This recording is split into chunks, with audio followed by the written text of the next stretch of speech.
live. I think KK, you have to start the show. You be ready. Okay. Okay, going live now.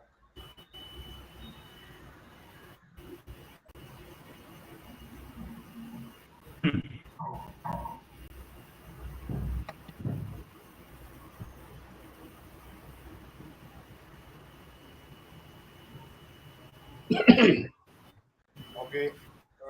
Good evening, everybody. Wait. Not yet. Give me a thumbs up, Madhu.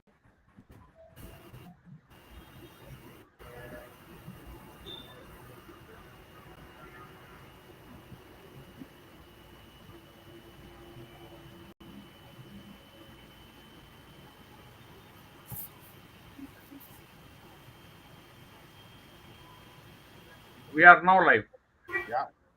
Okay. Good evening, everybody. YLs, old men, and all people, hams and amateurs on the frequency. It gives me great pleasure and excitement to welcome you all to celebration of the World Amateur Radio Day 2024. Today we come together to commemorate the spirit of innovation, camaraderie, and service that defines world radio community. Amateur radio, also known as ham radio, has a rich history dating back to over a century. Since its inception, amateur radio operators have been at the forefront of technological advancement, communication during emergencies, and fostering international goodwill. We gather here today to let us reflect on the countless contributions of amateur radio operators around the globe. I extend my heartfelt gratitude to all amateur radio organizations and supporters who made today's celebration possible. I'd like to introduce the speakers on the panel today. We have Old Man Ganesh, due to Tango Sierra, with us. Wishing you a very warm welcome, Ganesh. Thank you for joining us. We have view to GMN Gopal Madhavan joining us from Chennai. Thank you, Gopal, for being with us and agreeing to speak on this August day. We have view to MUD, Madhukar, treasurer of ARSI, who's been kind enough to set up the whole technical aspect of this meeting and live streaming on YouTube. Big warm welcome to our president, Ramesh, view to LS, view to you, and all other committee members and extended family of ARSI who are present with us. Ramesh, I pass the mic to you and you can take it up further, Ramesh. Thank you all. Yeah, thank you, Krishna Kumar.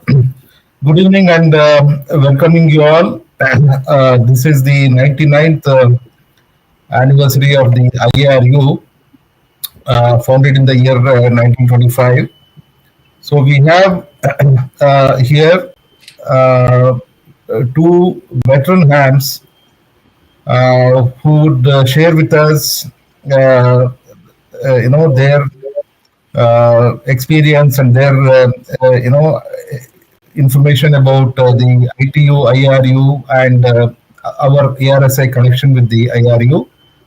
We have Ganesh, who is a veteran operator, who will enlighten us with the evolution of amateur radio from a global perspective and also from an India perspective.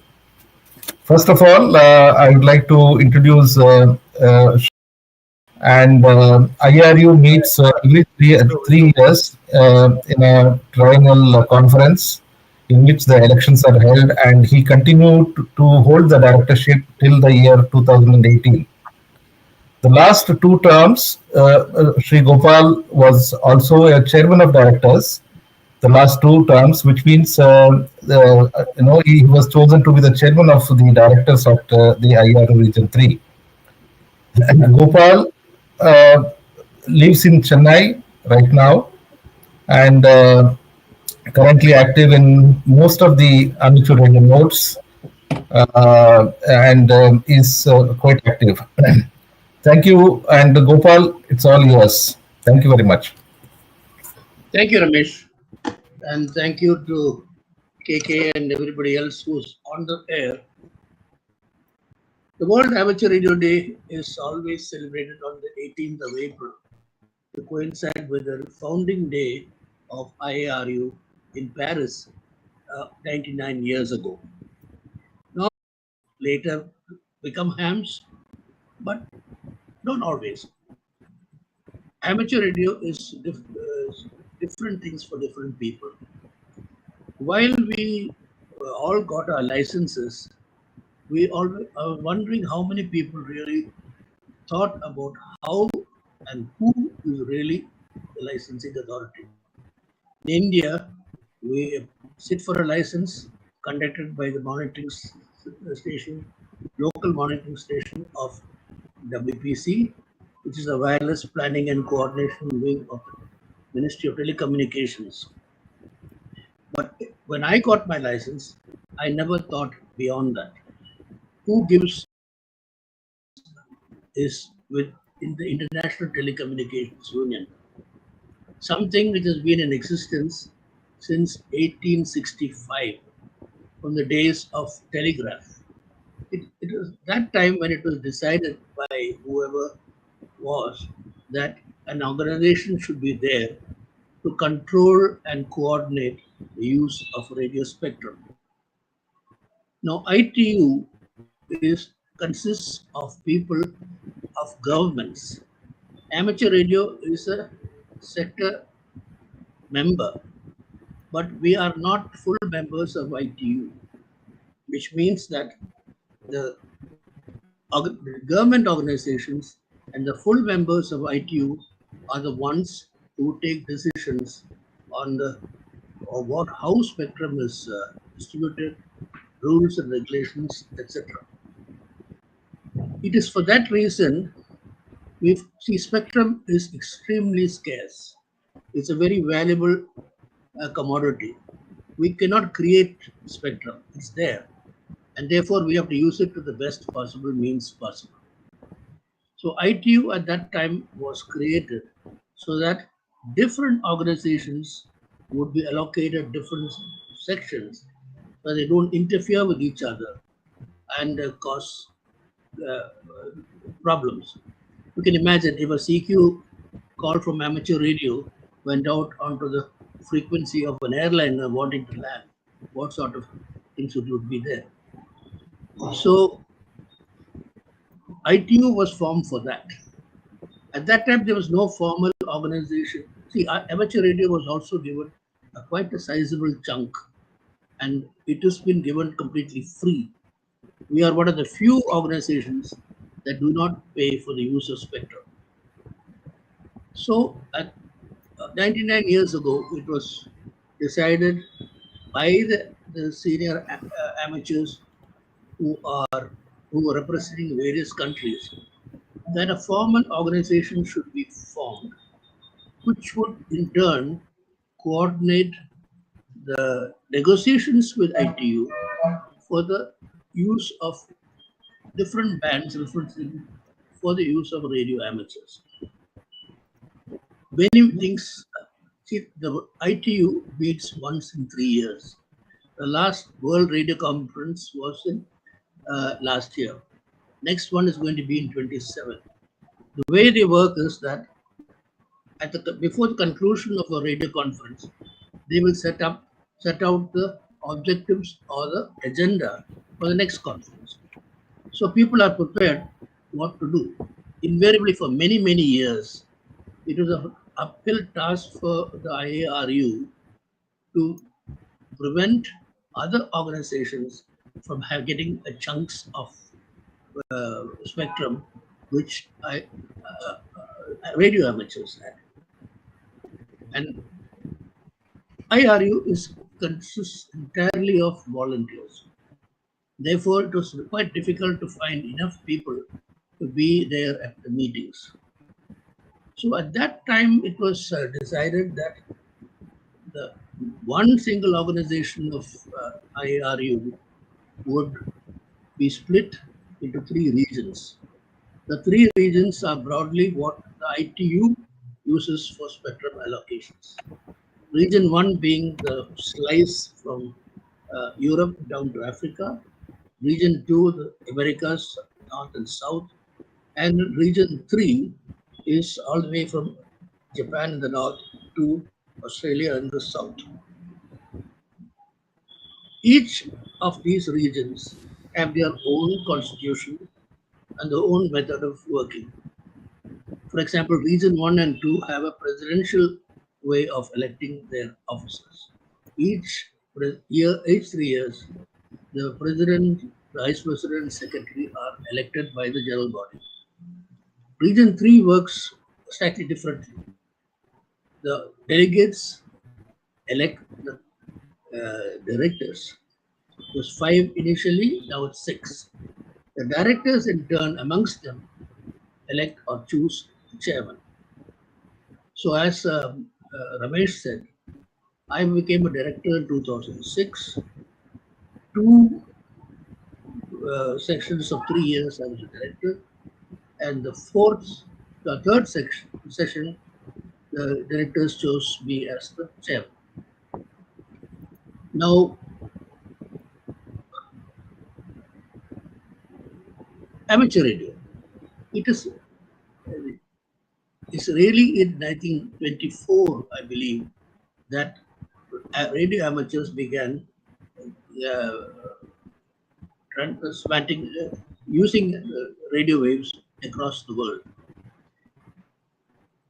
Equipment was mostly homebrewed, and Ganesh will let you know later on what sort of progress we made. So that was how IARU started. IARU has a very difficult task. Like I said, spectrum is scarce. People are always eyeing a section of spectrum for us to use, for the first to be surrender and take care. More and more items are using radio frequency. As simple as thing as a lock unlock of a car radio that uses spectrum. So there are everybody wants to use something in the part of the spectrum used for their own purpose. And therefore, IRU is volunteers in the 3 regions. They have, over the years leading up to a radio conference, to work with the local administrations in their own region. For example, ARSI, who are part of Region 3, we have to work with WPC because it's a representative and official or two of WPC who will be at the World Radio Conference and who will vote on how the spectrum will be allocated. So, like that, in our region, the Asia Pacific Telecommunication Community, based in Bangkok, is the organization that coordinates all the meetings leading to the radio conference. The meetings are called APG, Asia Pacific Group, and each one will now, APG 27 is in progress, leading up to the 27th conference. So, well, as I said that IRU came into being mainly to protect our own frequencies primarily. Also, we needed, at that initially, there was very limited bands that were allocated to radio amateurs. Ganesh will definitely tell you what we had, what we didn't have. And it was over the years that bit by bit, we were able to the IARU were able to prevail upon the delegates of ITU at the radio conferences to allocate further spectrum. I will go through a little later on what exactly we have achieved in the last few years. But this is a very time-consuming, expensive task. ITU is based in Geneva, in Switzerland, one of the most expensive places to live in. So a delegate going there and staying there for a week, 10 days, is a massive drain on the pocket of the individual or the association he or she represents. Therefore, there is a working group, IARU working group for ITU. It's a small group. They coordinate with the their counterparts in each association, each region, to collect the information, collect details of what they think should be done, and therefore they are prepared to put forward a united front to ITU for what amateurs require. Like I said, this is the region 3 is one of the most diverse located regions. You can imagine from Japan in the north to Australia in the south, the number of countries and the distances that have to be covered. So ITU had not only are we concerned, but every other organization that uses radio spectrum in one form or other. For example, we are using internet now. ITU is responsible for that. We pick up our mobile phones. IT is responsible for that. Anything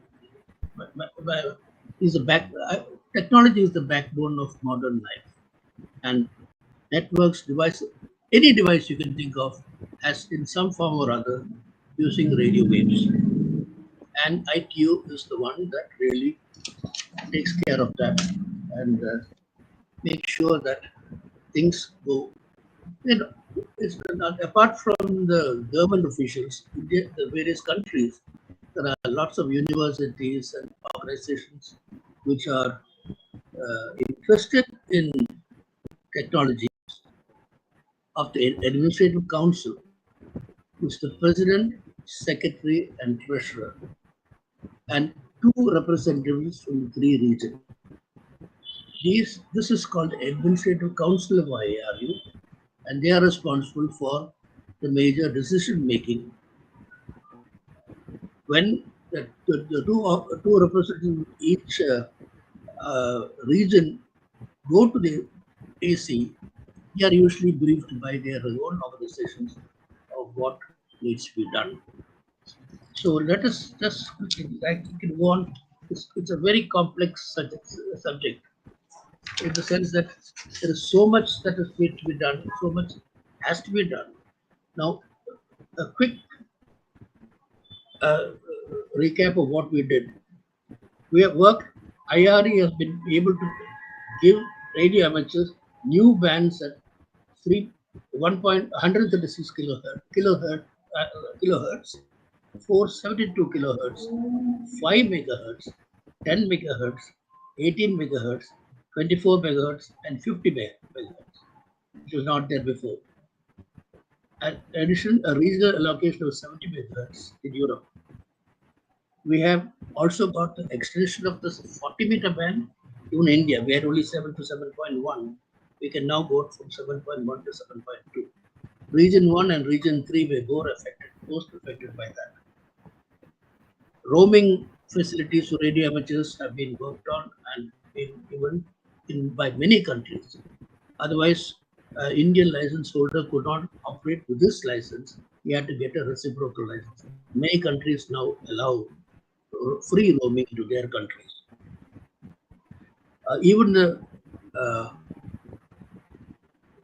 licensing, they are trying to harmonize it so that all countries have a very similar level playing field as far as licensing is concerned. Major thing, of course, is to keep up frequencies intact. At the same time, try to see whether there are any other frequencies that we can use, which are useful for us. And wherever possible, many countries in the world, amateur radio is almost non-existent. Therefore, IARU tries through various methods to try and get amateur radio into those countries, so that there is a progress.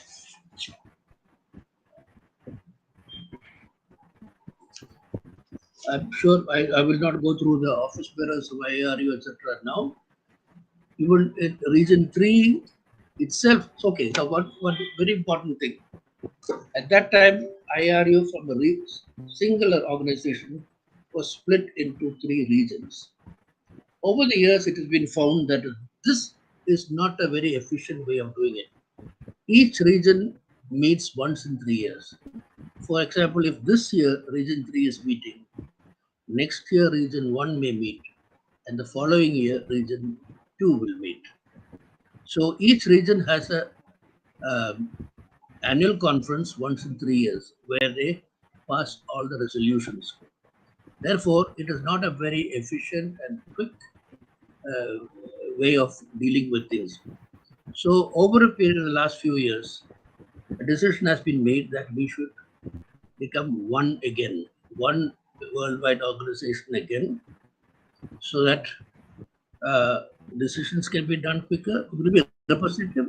The representation will be as before from all the regions, but you don't have to wait 3 years to have a decision. Company has been formed in Switzerland for the IARU.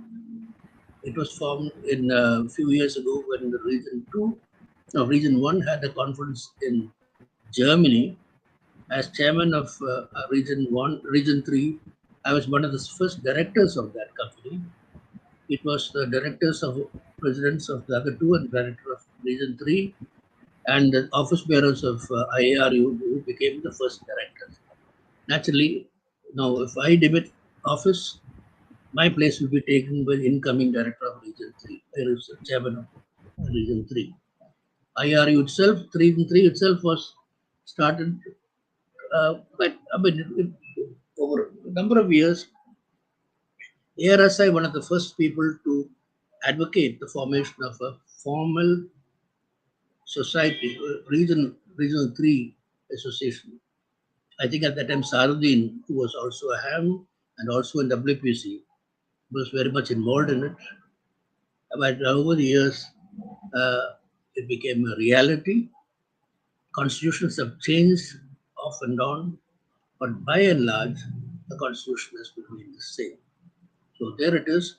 That's what IARU is, and we all owe our ability to operate through by ITU and IARU being the leading organization which keeps us afloat and our licenses intact. Thank you.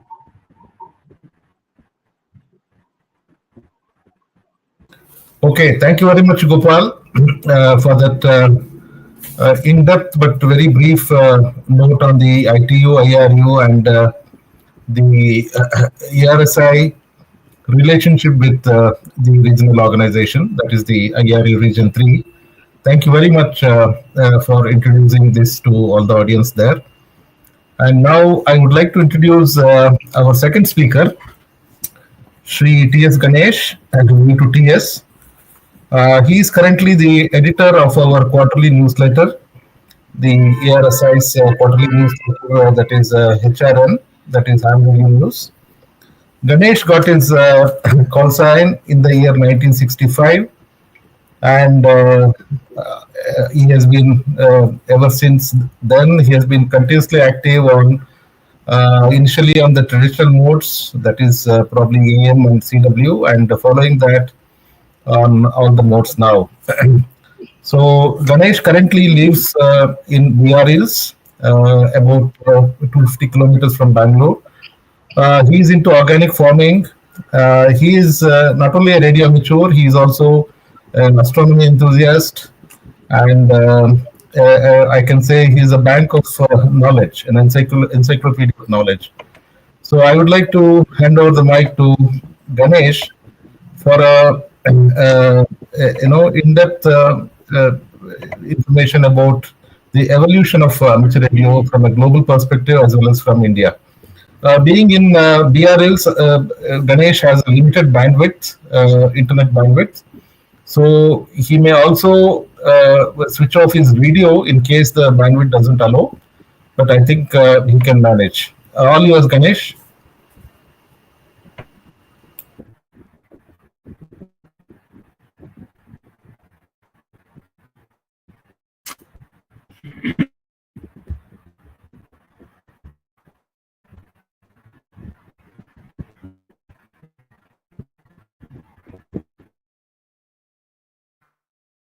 Ganesh, you can please start.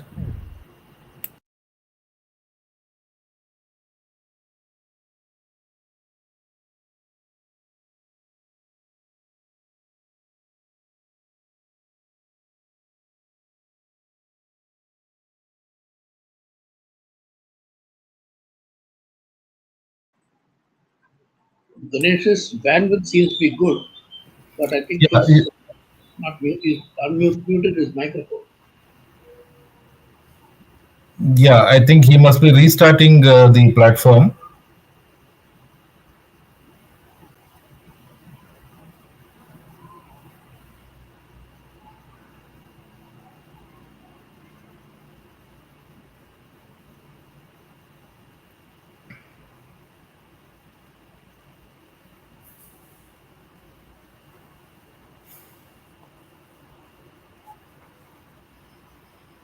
Krishna Kumar, can you call Ganesh over the phone? And possibly, yeah, I think he's here.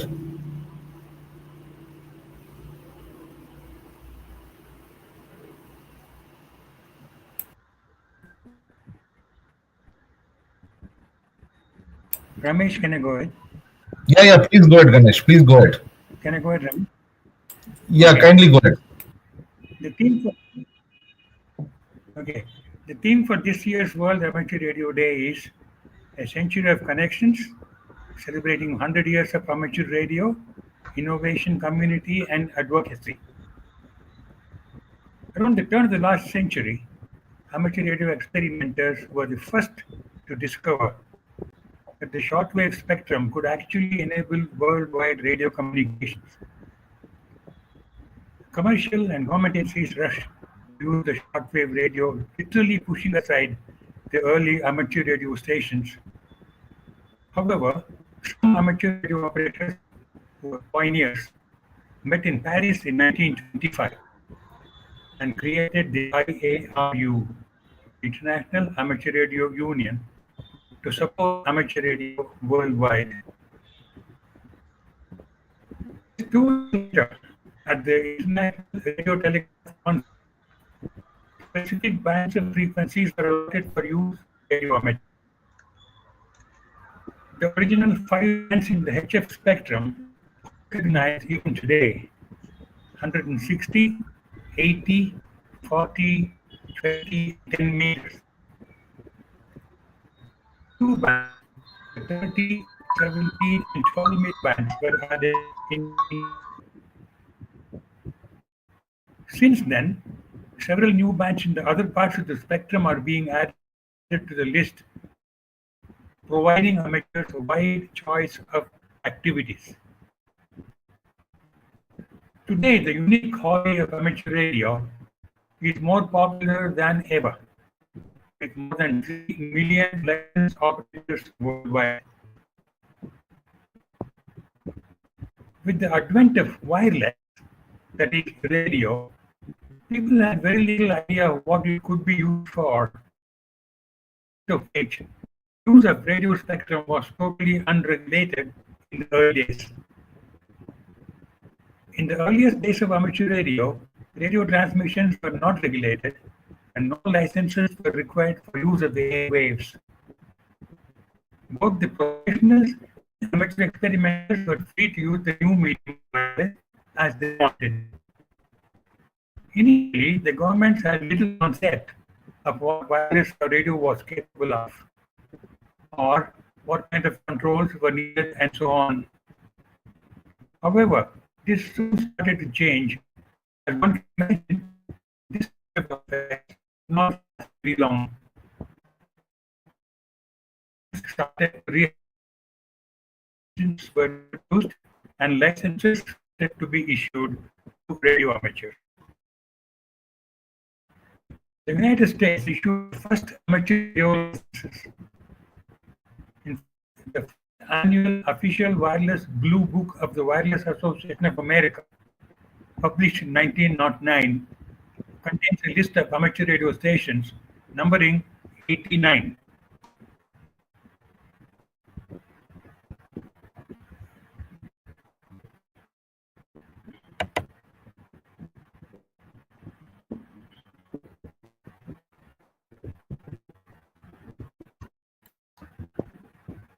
While back home in India, first amateur radio license was issued in 1921. The licensee was Amarendra Chandra Guptu of Calcutta, with the call sign 2 Juliet Kilo. Later in the same year, Mukul Bose, also from Calcutta, obtained his license with the call signs 2 Hotel Quebec 2HQ. The VU prefix was not used those days. By 1923, there were 20 other British hams operating ham stations in India. In 1929, the present prefix VU came into effect, replacing the earlier lines.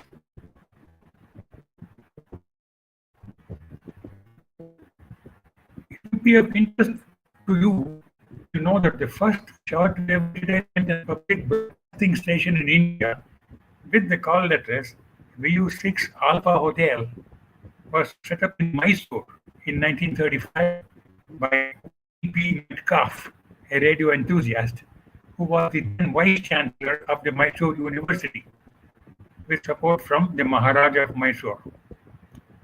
It broadcast general entertainment, including music, for a few hours a day. There were fewer than 50 license holders in the mid-1930s, most of them British officers in the Indian Army. Amateur radio played an important part in the Indian independence movement with the establishment of underground, pro-independence, clandestine radio stations in the 40s. With the outbreak of World War II in 1939, the British stopped issuing new licenses.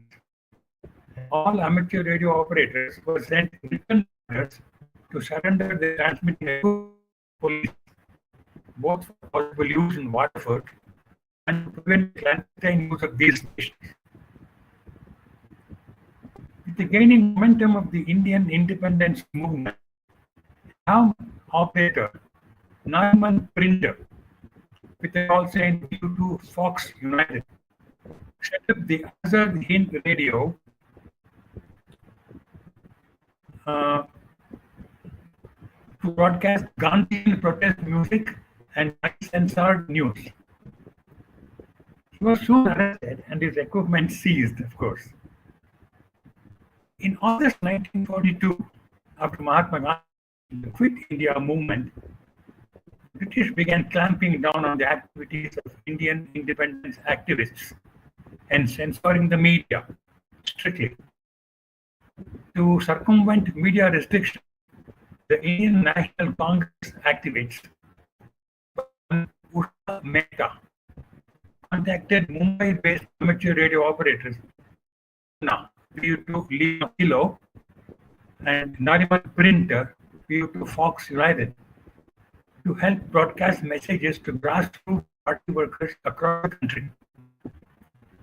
The radio service was called the Congress Radio and began broadcasting from September 1942 on 7.12 megahertz AM amplitude modulation.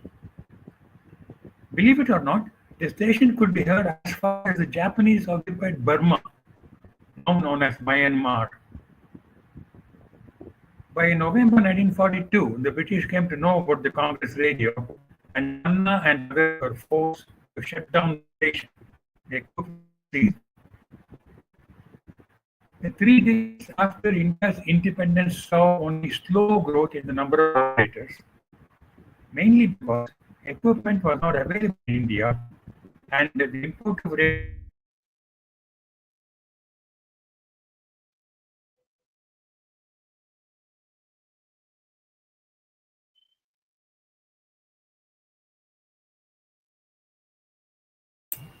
KK, can you call him? I think we lost him. Yeah, I'll just call him. You ask him to come only on the voice.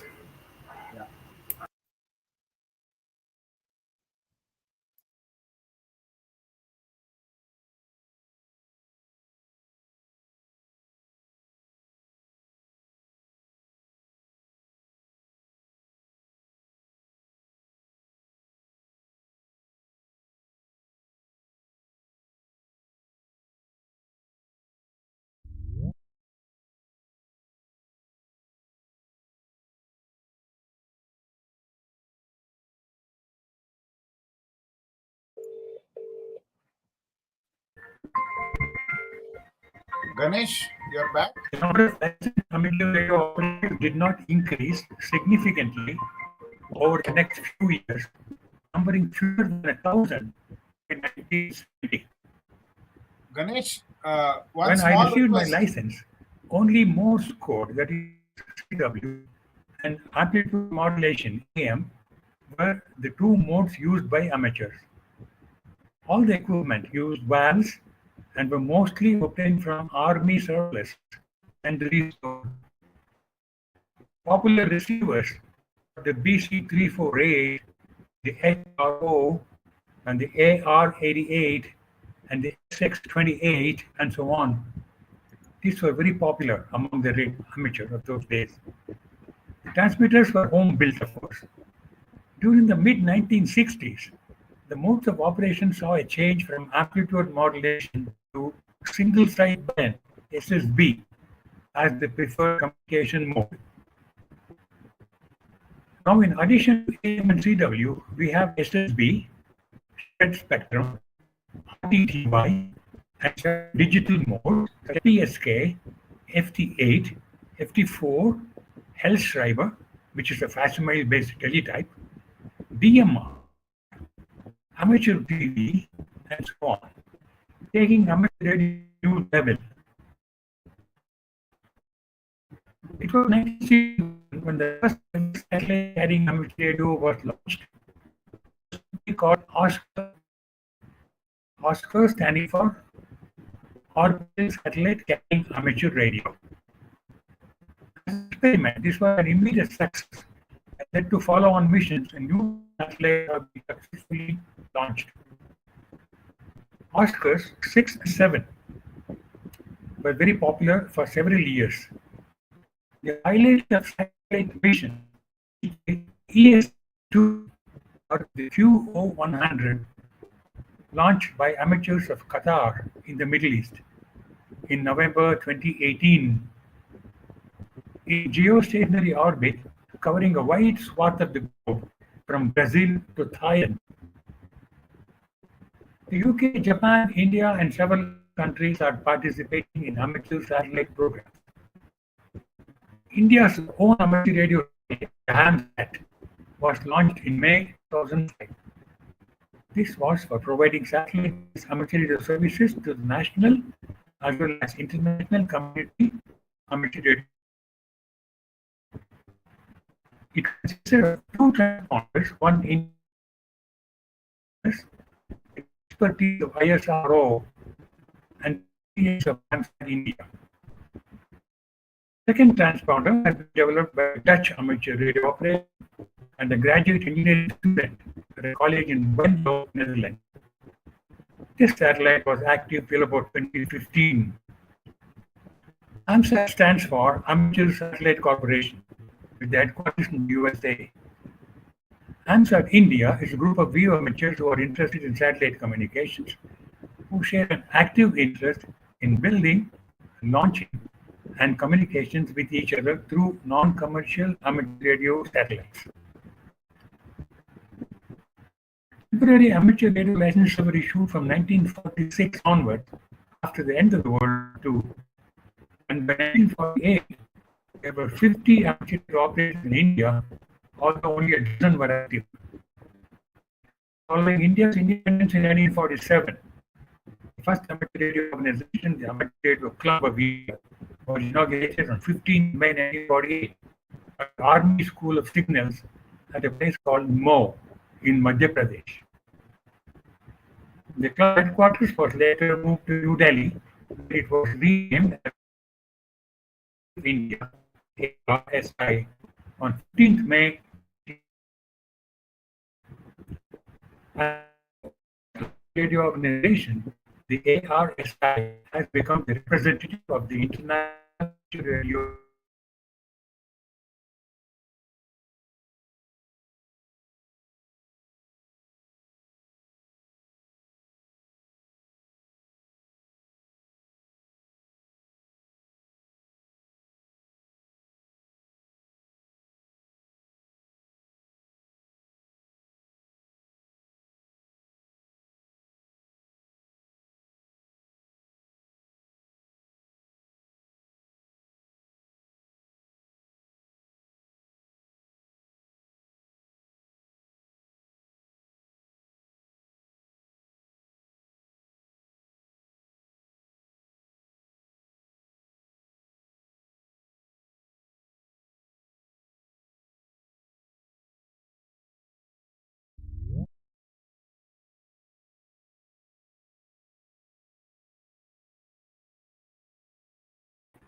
Since then, the numbers have picked up more than 22,000 licensed amateurs in the country. In India, the amateur radio operators have played a vital role during disasters and national emergencies such as earthquakes, tsunamis, cyclones, floods, and other such calamities by providing the much needed voluntary emergency communications in the affected areas. In 1991, during the Gulf War, a new Indian ham operator in Kuwait provided the only means of communication between the stranded Indian national in that country and their relatives. Amateur radio operators have also played a helpful part in disaster management. Shortly after the 1993 Latur earthquake, the Gujarat earthquake, the central government teams of ham radio operators to the center of the earthquakes to provide vital communication links. In this on Andaman Island were in the thick of the 2004 Indian Ocean tsunami. With all communication lines to and from the islands severed, the group forwarded the only way updates and messages to stations across the world.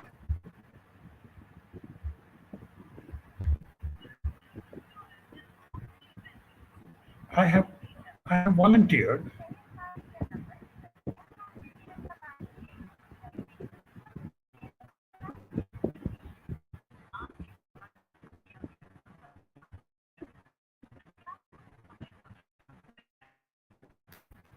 for several such emergencies. Notable among them was the big cyclone of 1984. The 1984 Sierra Leone cyclone was officially named the Tropical Cyclone 03B, and it was the worst to hit the central east coast of India in 15 years. I operated my portable HF station from the recorder that was totally marooned. No other means of communications were working. Of course, there was no internet or mobile phones those days. Within an hour of my I set up my portable station on 40 meters and connected with a fellow ham operating portable from the Secretariat at Hyderabad, the headquarters. And within a few hours of establishing our stations, the much needed medical supplies and food supplies were airdropped by Air Force helicopters to the great relief of the people. The Wireless Planning Coordination Wing, or the WPC, is a division of the Ministry of Communications and Information Technology, regulates amateur radio in India. The WPC assigns call signs, issues amateur radio licenses, conducts exams, allots frequency spectrum, and monitors the radio waves.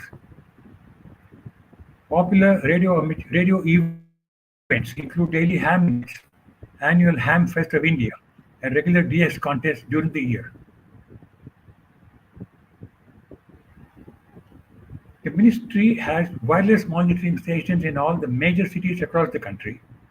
Set up in 1952, the organization is responsible for conducting exams, issuing licenses, allotting frequency spectrum, and monitoring the airwaves.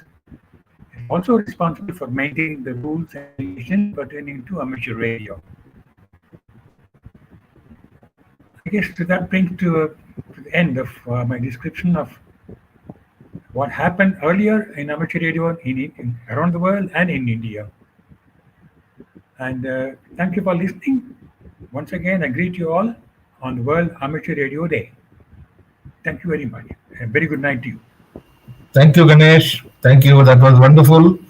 Really a very chronological, a description of the various stages of amateur radio in India. Thank you so much. Of course, apology with the audience that there was brief interruptions due to bandwidth issues for a couple of times. Now, I would request everybody, Madhu, to take up the final session. Okay, good evening to all. We come to the conclusion of our program on the occasion of the World Amateur Radio Day celebrations. This is one of our first efforts at commemorating various amateur radio events from ARSI. A lot of changes are being brought in so that we can bring more information to you. So we are in the process of planning some webinars on a periodic basis, and I thank Gopal for giving us the brief on the importance, the formation, the importance, and the relevance of the amateur Indian International Amateur Radio Union and the ITU. And thank you, Gopal. We haven't had any queries on the chat, so if there are any people, anybody with any queries or any points that need to be clarified from whatever has been discussed, I can please put it up in the YouTube chat. We'll try and answer it. Of course, nothing has come up so far. I don't think there are any queries there. Thank you, Ganesh, also. In spite of all the technical difficulties of bandwidth issues from your remote location, we very much are appreciative of the effort you have put in to convey the development of amateur radio and radio technology as it is from the last 100 years. You have given us a very good thumbnail, and I'm sure a lot of light has been thrown on new information for some of us. Like me being from Mysore, we use 6. I think you gave some call sign. Developed, supported by the Maharaja of Mysore was really an eye opener for me myself from being from Mysore, Ganesh. So I also take this opportunity to thank Ramesh for pushing through the webinar and supporting the team for all the activities. Thank you, KK Krishna Kumar, Secretary of ARSI, for all the support. And I also thank the other general committee members, the governing council members, Rajini Mohan, Vito Hotel Whiskey, Vijay Yadav, Vito YVK, Venkatesh, Vito IMV, Nigel George, with the Zulu November Golf, who have all been very supportive of the activities and giving us a lot of inputs on how we can bring ARSI to more, giving you a lot of information sharing there. And interestingly, from the chats, I also would like to thank Alpha 75 Golf Mike. I forgot to note the handle there. Anyway, from the Qatar Amateur Radio Society. So he specifically mentioned that he was representing them in this webinar. Thank you very much for being part of this event. And also thank old man HN Singh, Lion HN Singh, of Toyota Yankee Uniform Hotel, representing the Lions International District 321B1 from Lucknow. And Lion Ajay, V to JHM, from V to LSI, one of our institutional members of ARSI, the Lions Club's International Amateur Radio Club. Thank you, Ajay, for being a part of this celebration there. And thank you, one and all. So currently we have about 24 members online, and we had a peak of about 35 persons who had logged in and they were part of this event there. Thank you very much, all. And since I see no more queries coming up, I think we'll call it a day. Thank you, one and all, for participating. Do give us our inputs on what other topics you would like ARSI to organize such webinars. We'll try and organize the speakers. If you have got any people who are willing to present, you can send us the details also. We'll try and put up a calendar where we can give you a lot of information sharing that you will look out for and you feel that others may be interested in. So thank you one and all. Good night, 73, and we'll see you down the log. This is VOT MUD, Madhu, Treasurer of ARSI, signing off. Good night to all of you, and see you in the next webinar. Bye, all of you. Thank you. Bye bye. Thanks, Gopal, Ganesh. Thank you. Thank you, Ramesh, and everybody else. Well, have you switched off the streaming, Madhu? Not yet. 1 minute. Yeah, you can. Okay. 1 minute. Kishore, view to AZK has put up a query, which of course is not relevant to this particular event, Kishore. We'll get back to you on that particular aspect you have put up a query on in a different or session or directly to you. This was regarding the modes, additional modes for bands, Ramesh. We'll take it up separately there. Yes, yes, yeah, of course. Yes. Okay, 73, good night all. And this video will be posted immediately on YouTube. It will be available on the same channel. Prashant, you will be able to view the full video very shortly. 73, good night to all. Good night. Good.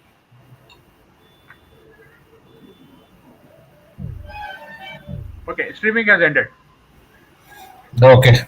So I